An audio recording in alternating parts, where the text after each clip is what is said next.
tonight is to make a personal statement about her experience in the Wellesley school system. So I'll turn it over to her, and then I'll get into the presentation when she's finished.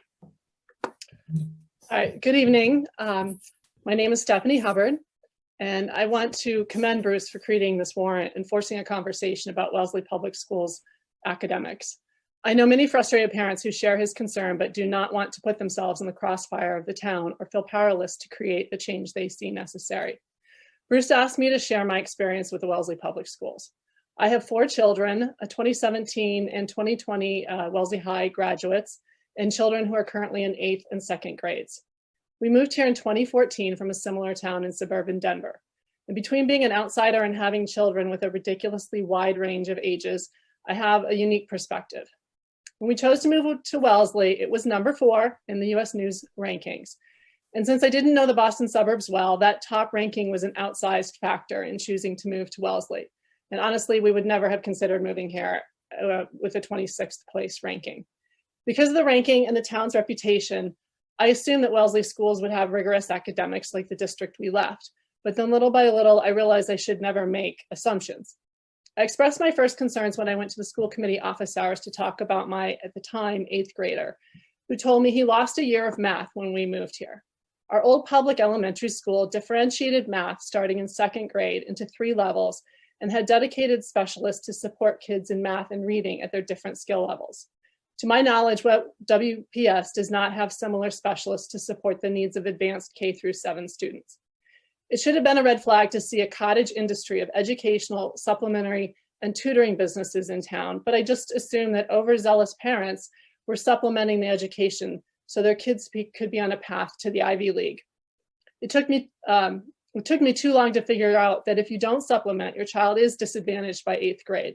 The age math is leveled, which is a complete disgrace considering not all parents can afford to spend thousands of dollars on lessons the children should be learning in school. What would the MCAS scores be if there wasn't widespread supplementing? Dr. Ito explained at the January 11th school committee meeting that the middle school philosophy is to have heterogeneous math classes until 8th grade when it becomes absolutely necessary to level. Well, is this philosophy best to support the heterogeneous math skills of 6th and 7th graders? One of my friends who has had a 7th grader at WMS last year had taken supplementary math for years because he wanted to be challenged in math.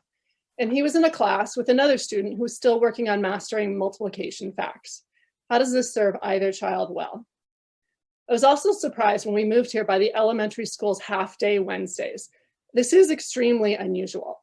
Rumor is that this was instituted 60 plus years ago for kids to go to CCD, and no one seems to have ever reevaluated this arrangement. When I raised this point with the school committee members, the response was along the lines that this is just how it's always been and will continue to be.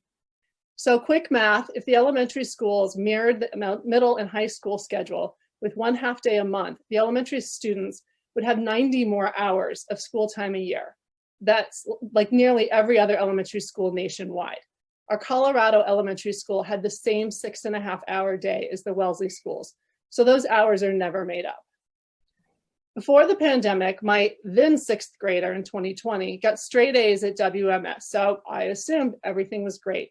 But COVID school in the spring of 2020 revealed that my child did not have the same foundation in math, writing, or study skills as his older brothers had, who attended our old elementary school.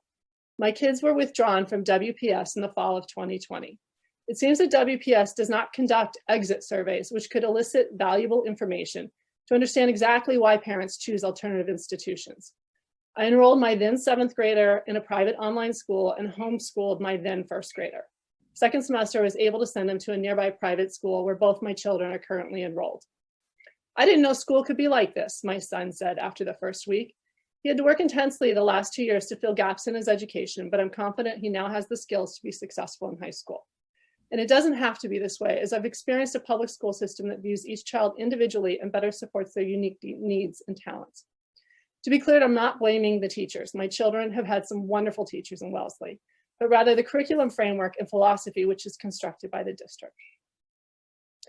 In high school, the road to nowhere and challenge success philosophy pendulum has swung too far. I witnessed the softening of rigor over the 6 years my older sons were at high school, For example, including changes to the major sophomore English paper and the final exams. My sons appreciated the level classes, but they would have taken more APs if there were more options, especially for juniors. The superintendent just said that the amount of AP test takers and tests has steadily grown over the years, which means that AP classes are popular. So why aren't more AP courses offered?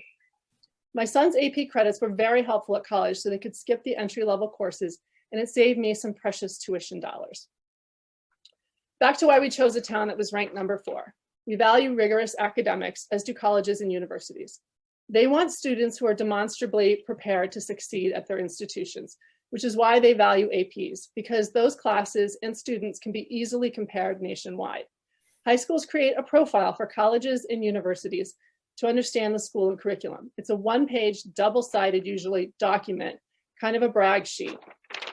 Here's Wellesley's.